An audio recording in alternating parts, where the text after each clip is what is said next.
Okay, y'all. B.T Paschall, 5th Grade Chronicles. You can see buses. That's my school in the background. I am outside. It's kind of cold. It wasn't cold when I first got on duty, but it got a little colder. We're supposed to be getting snow here in Nashville, so I need to put my coat on. But I just got off car duty. It's about 4:25 my time here, which is typical. We actually did great today with car duty. And I am getting ready to get in my car from school and rush across town to take a PCR test for COVID, which is a weekly practice now. We have made it through the first week back after winter break. And so I just kind of want to make an episode and talk about what went super well, and what is really hard about being a teacher, because a lot of people have a lot to say about teachers, and a lot of those people have not ever been teachers and have not ever been in a classroom, and especially during a global pandemic. So I'm gonna just make a little video probably sometime tonight to talk more, but I just want you to know, like, this is part of the grind, is that I have taught all day. I have stood in front of my students who I love. I love teaching. Let me be clear. I love teaching. It's the best and hardest thing I've ever done. And so much of my frustration and what I'm feeling right now has nothing to do with the profession itself, but with how I'm being regarded as a teacher by people who are not teaching in the middle of a global pandemic, would not teach in the middle of a global pandemic. So I just want you to see this reality of literally coming off of traffic duty after you've been teaching for 8 hours to rush across town to get a COVID test. And that's what I'm gonna have to do every week, because I want to be able to see my family this weekend. I want to know that I am as safe as I can be, because I'm immunocompromised and I love immunocompromised people. So I'll be back later. Okay, y'all, so I made it across town to get my PCR COVID test and am in the line. And yeah, I kind of am gonna probably try to do a time lapse, kind of just as it is happening, and I'm gonna probably record the actual test. But this is what the line looks like. You can't see me right now, but this is what it's like to be a teacher. Well, and I don't speak for all teachers, but this is like my experience. There's the nurse practitioner or whatever coming out, as a teacher in a global pandemic.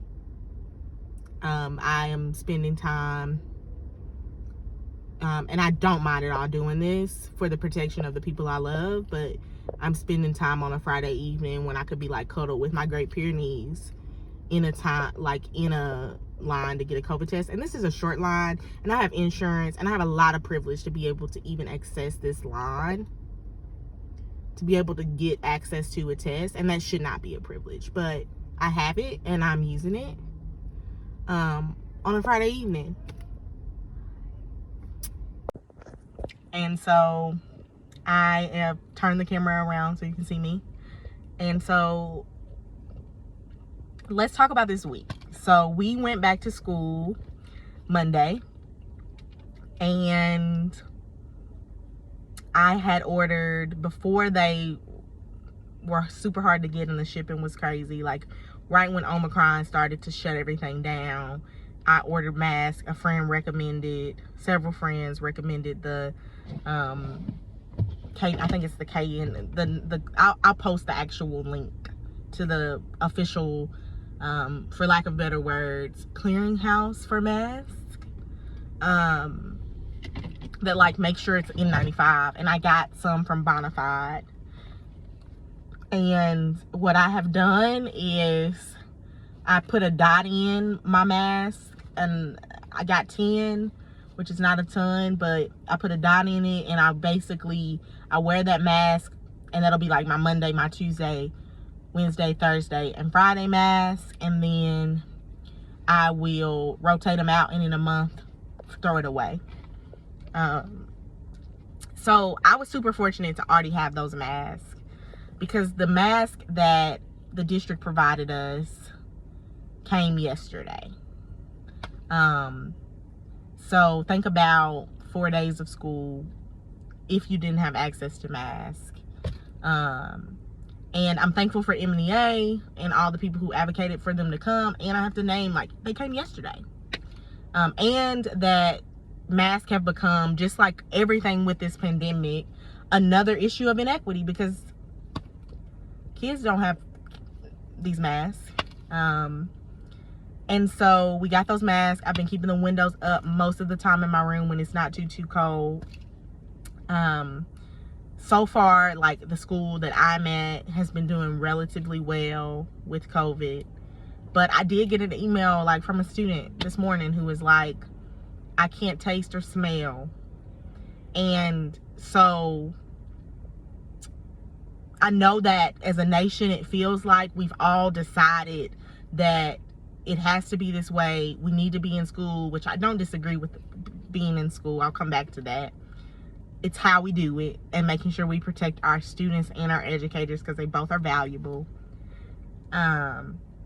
But something that I wasn't prepared for this morning, you know, all last semester I had kids in and out with COVID cases before they were even able, if their parents allowed them to be vaccinated. I hadn't really, like, let myself process how much it weighs on you to be teaching in a global pandemic, and then one of your students texts you and it's like, I can't taste or smell. One of your babies.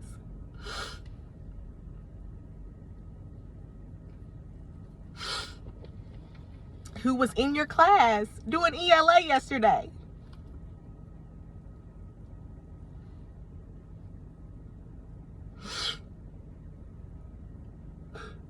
And I know we can do hard things. I tell my students that every single day.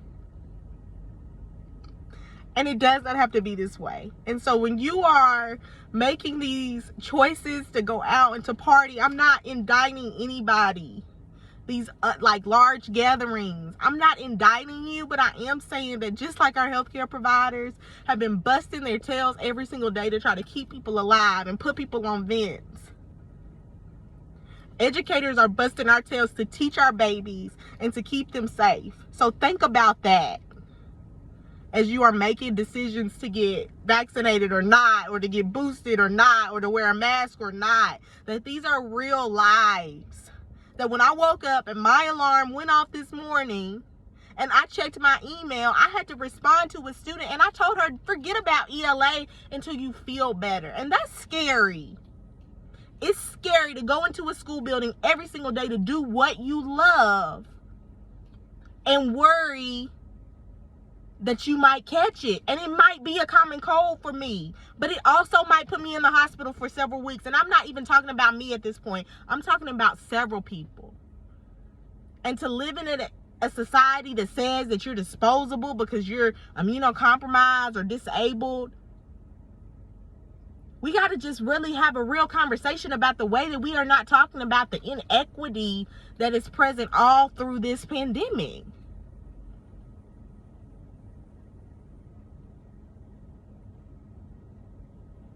The inequity that's even present with remote learning. Because the truth about it is that a lot of kids are safer in my classroom than at home.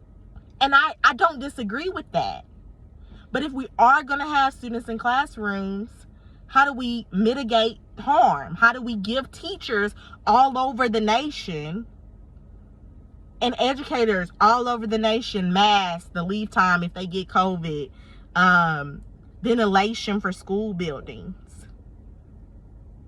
This stuff is real, and you get to, and this is just me in a very like terrible, barely holding my phone after work video on my iPhone. I want to like tell this story, but I also want to remember this because I want to be able to tell my grandkids about the time I taught during a global pandemic, and some people were acting like it didn't exist. And so I guess I'm gonna try to be a little more consistent with my 5th Grade Chronicles and bring it back a little bit, because I think that these are the moments we have to remember. We got to remember that, like, all these people, that this has been going on for far too long, and that people have buried loved ones and buried loved ones, and watched, not just buried loved ones, but watch people they love bury loved ones on Zoom, and watch weddings on Zoom. This time, a little bit after this time last year, I was sitting in the parking lot of a pop shelf watching a good friend get married on Zoom. And so I went to see her and didn't even remember she was married. We were not supposed to be. I'm pro tech. I use all kind of tech in my classroom, Nearpod and Flipgrid and anything you can imagine. And I was not supposed to see my dearest friend, one of them, get married on Zoom.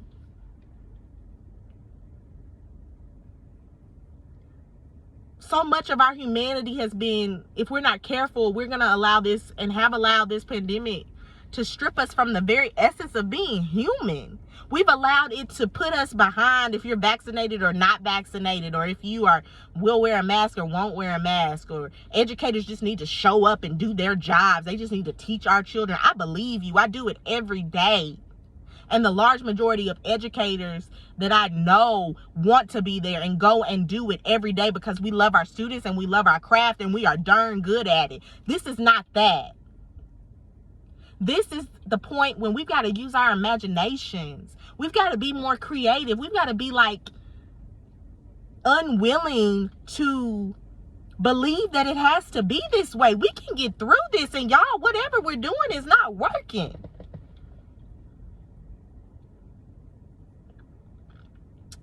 Just thoughts. 5th Grade Chronicles as I wait for the nurse practitioner to come and swab my nose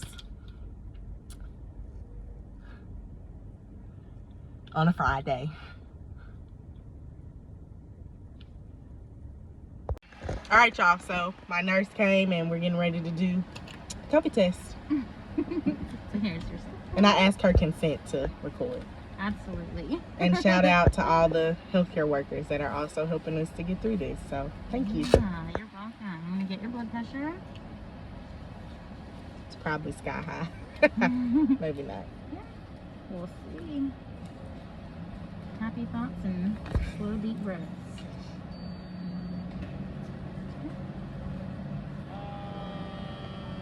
Get your temp real quick.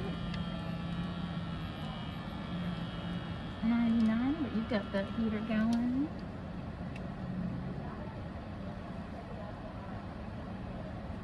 Stick this on your finger.